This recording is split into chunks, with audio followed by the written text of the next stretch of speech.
kan in zui kha chen na bia thu min lan le mai si tuar thia mahar nge sui lung her hi kwanu sam sui lo lung di nei chu zamwal min liam san hoi kir le to lovi dam takin mang cha kathin lai lua tu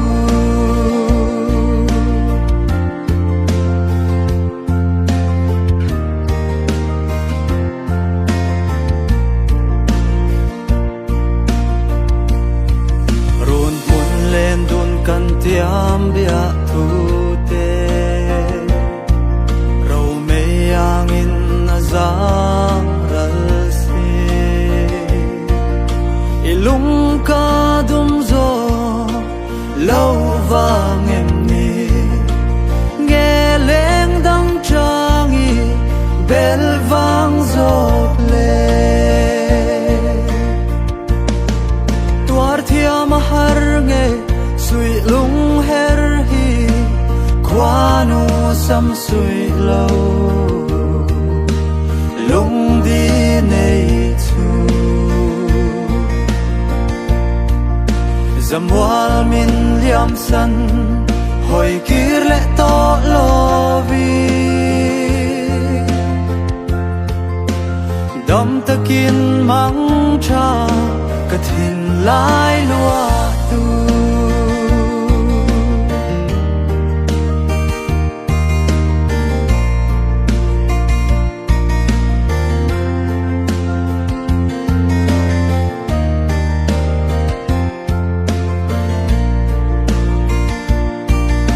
samang kanin chen tuar thia mahar em vang berang e sui lung ngi her sak mel ton lau kar rei vang em ni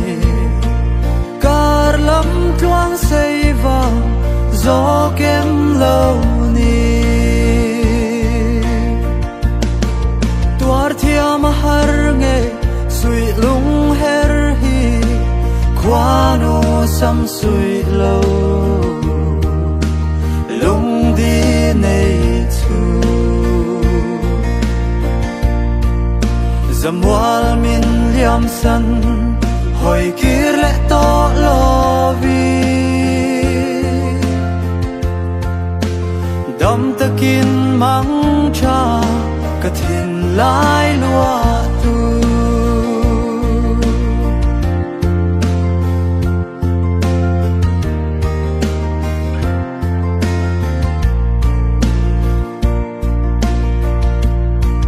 ma riak te yaom ko har